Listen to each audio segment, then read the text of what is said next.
Bonjour, bienvenue dans cette vidéo. Aujourd'hui, on va revenir sur les évolutions concernant le statut de loueur en meublé. Avec ce que je vois sur internet et les questions que je reçois depuis 2 ou 3 semaines, ça donne vraiment l'impression que c'est la révolution sur ce statut. Alors, on va voir ce qu'il en est parce que, effectivement, ce sont des enjeux importants pour tous ceux qui ont choisi ou qui envisagent de choisir le mode de location meublé. Avant de commencer, qui je suis ?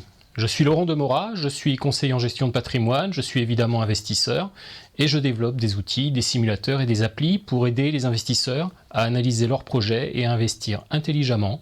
J'organise aussi des formations sur l'investissement immobilier, vous avez toutes les infos sous la vidéo. Comme d'habitude, vous pouvez vous abonner à la chaîne et mettre un joli pouce bleu sous la vidéo. Pensez aussi à la partager pour que vos amis puissent en profiter car ces infos pourront les aider dans leurs projets immobiliers. Alors on reprend. Concernant le statut de loueur en meublé, on va poser calmement les choses. On va donc d'abord voir la différence entre LMP et LMNP. Ensuite, on va voir ce qui change depuis cet arrêt du Conseil constitutionnel de février 2018. Et ensuite, on va voir ce qui se passe depuis le 20 mars. Et petit bonus, vu la définition du LMP pour l'IFI, l'impôt sur la fortune immobilière, on va faire un peu de prospective parce que j'adore ça en fait. Pour la location de meublé, il existe 2 statuts, le loueur en meublé professionnel, le LMP, et le loueur en meublé non professionnel, le LMNP. Pour être professionnel, il fallait réunir 3 conditions, faire plus de 23 000 € de chiffre d'affaires en location meublée, les recettes issues de location meublée devaient représenter plus de la moitié des revenus du foyer, et il fallait aussi être inscrit au RCS, le registre du commerce et des sociétés, en tant que loueur de meublé professionnel, LMP. Donc il suffisait de ne pas remplir l'une de ces conditions pour ne pas être professionnel. Je ne vais pas reprendre en détail les 2 statuts, je les ai expliqués dans un live diffusé lors de mon séminaire de juin 2018, il y a bientôt 1 an. Vous avez le lien sous la vidéo et aussi en fin de vidéo. Mais je vais quand même vous donner un exemple de ce que ça pouvait entraîner.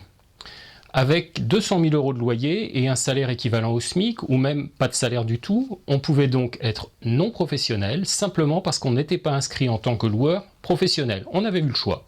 Donc quelqu'un qui faisait plus de chiffre d'affaires qu'un maçon sans salarié, ou un avocat ou un médecin, était un non professionnel.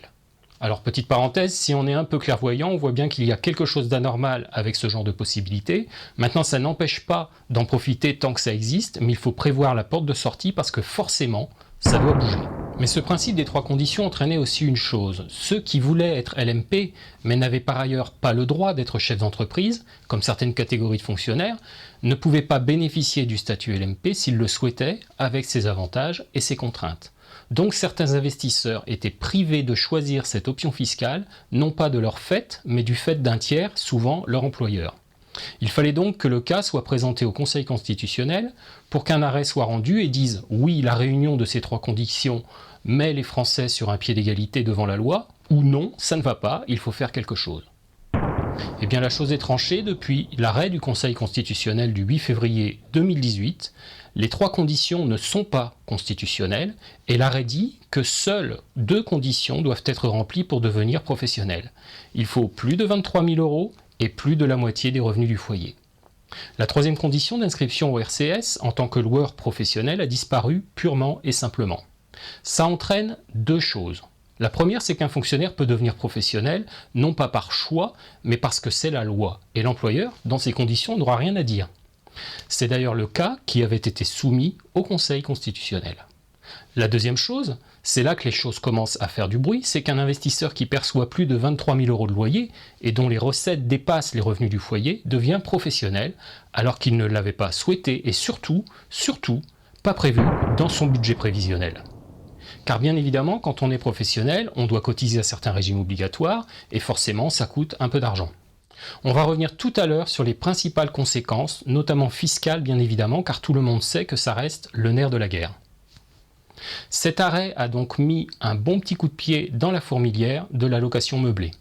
Au vu de ce que je vois sur internet, les choses semblent s'accélérer. En tout cas, sur le sujet, je me sens brutalement moins seul, puisque ça fait quand même plus de 3 ans que je m'évertue à alerter sur les futurs changements concernant le statut du LMNP et donc a fortiori du LMP.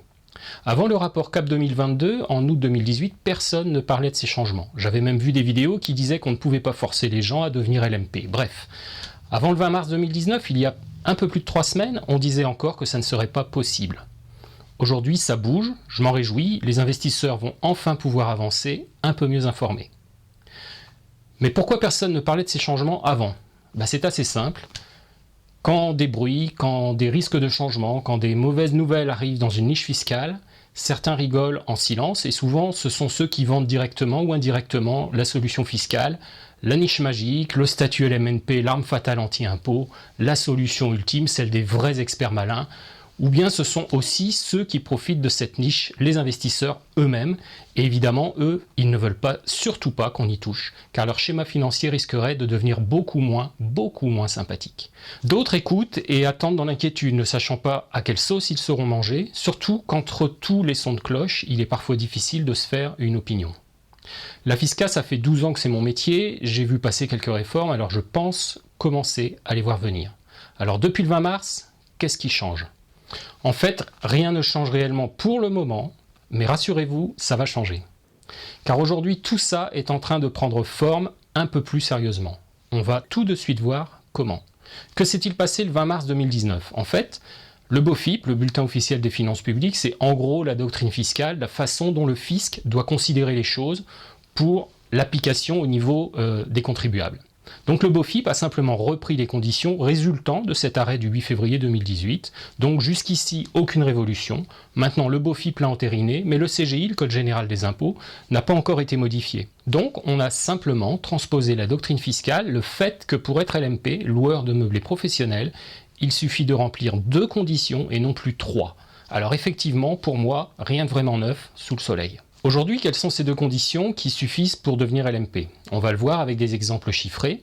Premièrement, avoir plus de 23 000 € de recettes de meublés. J'ai bien dit recettes. Et on parle de loyers charges comprises, puisqu'elles peuvent être incluses sous forme de forfait dans le cadre de la location meublée. La deuxième condition, ces recettes doivent représenter plus de la moitié des revenus du foyer. Alors un premier exemple, je fais moins de 23 000 € de recettes. La question ne se pose pas, je ne suis pas professionnel, je ne remplis pas la première condition. Un deuxième exemple, j'ai 30 000 € de salaire. Si je perçois 29 000 € de loyer en meublé, je reste non professionnel, mes recettes ne dépassent pas mes salaires. Je remplis la première condition, plus de 23 000 €, mais mes recettes sont inférieures à mes salaires, la deuxième condition n'est pas remplie. Le troisième exemple, j'ai 30 000 € de salaire et 31 000 € de loyer, et je deviens professionnel. Je remplis les 2 conditions. Maintenant, qui va être concerné par cette réforme ? On disait qu'on n'appliquerait pas ça, que ça ne serait pas rétroactif. La rétroactivité, ce serait avoir un texte qui agirait sur le passé. Si l'État dit, à partir de demain, si vous respectez ces 2 conditions, vous devenez LMP, en quoi est-ce rétroactif ? Je vois pas. Il ne dit pas, puisque vous devenez pro à partir de demain, vous l'êtes depuis que vous avez commencé à louer en meublé, par exemple, ou depuis l'année dernière. Il dit, hier, vous étiez non professionnel, demain, vous êtes professionnel. C'est comme quand il dit hier la CSG c'était 15,5, demain c'est 17,2, aucune rétroactivité. On a un changement à partir de maintenant, mais pas pour le passé. Donc bien évidemment, tous les LMNP qui dépassent ces 2 seuils vont devenir LMP professionnels, avec quelques conséquences parfois désagréables pour eux, notamment concernant les reports de déficit non consommés dans le statut LMNP. On va aussi avoir l'assujettissement à la SSI, la Sécurité sociale des indépendants, l'ex-RSI, et bien entendu en cas de revente, puisque là aussi les choses changent. Alors une fois de plus, on va essayer d'être précis et de se projeter un peu plus loin que dans le passé. On va faire preuve de logique et d'anticipation. Je rappelle que la fiscalité change, et pas seulement parce qu'on est en France, mais parce que le budget de l'État change, parce que les priorités changent, parce que l'économie, notamment numérique, a fait évoluer les choses, et pour tout ça, le législateur doit s'adapter. Donc si tout cela arrive, c'est qu'il faut réglementer et limiter les abus qu'on a pu voir tout à l'heure, le non-professionnel qui fait 200 000 € de loyer par exemple, mais c'est aussi parce que les régimes sociaux ont besoin de cotisations, que l'État a besoin de recevoir plus d'impôts. Si vous n'avez pas ça en tête, il faut repenser à un chiffre, 2200. 2200. 2200 milliards de dette publique. Et cette dette ne fait qu'augmenter, on paye à peine les intérêts, on ne paye jamais le capital. À partir de là, vous comprenez mieux le sens des réformes à venir. C'est un peu simpliste, mais ça peut être une bonne base. Alors maintenant, on arrive au chapitre anticipation, parce que j'aime bien ça. On va donc revenir sur les termes de ces textes. On parle de sources majoritaires de revenus. On la compare aux revenus du foyer. Je vais revenir sur ce terme majoritaire, car il se pourrait que prochainement, on parle de sources principales de revenus, et là, les curseurs pourraient bouger encore un peu plus sévèrement. Je vais vous donner un exemple. Je suis marié, j'ai 30 000 € de salaire, ma femme gagne 30 000 € elle aussi. Il faudra donc que j'ai plus de 60 000 € de loyer en meublé pour devenir professionnel. 2 fois 30, 60, je dépasserai mes salaires. Les loyers seront alors la source majoritaire de revenus dans le foyer.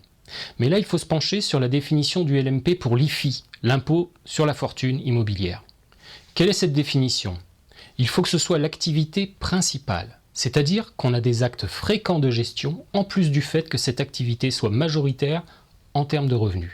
On ne parle pas seulement de part dans les revenus, mais dans le temps de travail. Donc ceux qui ont un parc important et sont éventuellement susceptibles de payer l'IFI, s'ils ne justifient pas de ce temps de travail consacré à leur activité de loueur de meublé, eh bien ils devront payer l'IFI. Alors on a donc deux définitions du loueur de meublé professionnel selon qu'on parle de revenus ou de patrimoine, et donc d'impôt sur la fortune. Mais doit-on rester sur ces deux définitions, ou bien est-ce qu'elles doivent converger, au moins partiellement, vers une seule et même définition? Je sais, je vais encore recevoir des messages désagréables, mais c'est le jeu, j'assume. Donc vers quoi on doit aller en partant de là? On va d'abord s'attarder sur le terme majoritaire. Dans mon exemple, avec 60 000 € de loyer, les loyers deviennent la source majoritaire de revenus.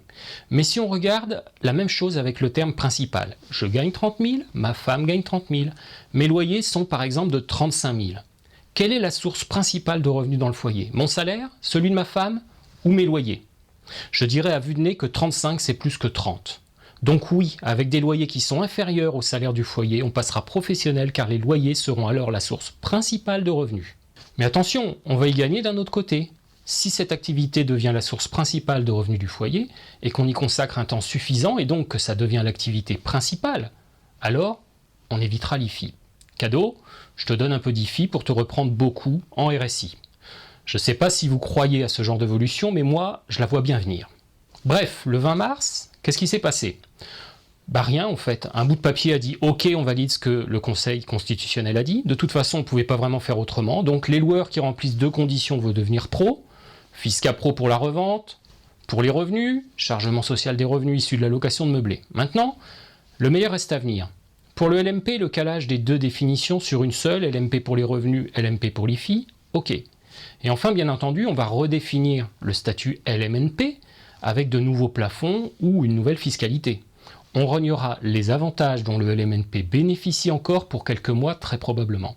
Amortissement déductible du résultat, reportable sans limitation de durée et qui bien entendu n'entraîne aucune conséquence désagréable au moment de la revente. Qui peut croire que ça va rester en l'état? Ah si, je sais, ceux qui vous ont vendu cette solution anti-impôt magique il y a quelques semaines ou même quelques années. Bref, la fiscalité change, ça en ce moment on vous le dit. Cap 2022 va passer par là et je rappelle que parmi les pistes, il y a la suppression du statut LMNP. Vous pouvez voir mon article à ce sujet, le lien est sous la vidéo, il date d'août 2018. En conclusion de cette vidéo, je vais ajouter une chose. Non, avant de conclure, je vous rappelle que vous avez la possibilité de vous abonner à ma chaîne. Vous pouvez demander à essayer gratuitement les simulateurs, le simulateur et l'appli 3D Invest, si vous ne les avez pas encore testés, en suivant les liens qui sont sous la vidéo. Abonnez-vous, likez, partagez cette vidéo, surtout si vous avez des amis que l'investissement immobilier intéresse. Donc pour conclure, je vous dirais une chose. Ayons bien en tête la certitude suivante. Ce qui marche aujourd'hui dans une fiscalité donnée doit pouvoir continuer à fonctionner dans une fiscalité moins avantageuse. Donc, avant d'investir, soyez au fait de la fiscalité. Apprenez à anticiper ces changements. Ah oui, j'oubliais. Venez à mon prochain séminaire, j'ai un chapitre qui a beaucoup de succès, c'est les évolutions fiscales à venir. On vient d'en voir une, ça fait 3 ans qu'elle est sur mes slides. Les anciens vous le confirmeront. Mais il y en a d'autres. De mon côté, j'attends les prochaines réformes. Merci d'avoir suivi cette vidéo, à bientôt.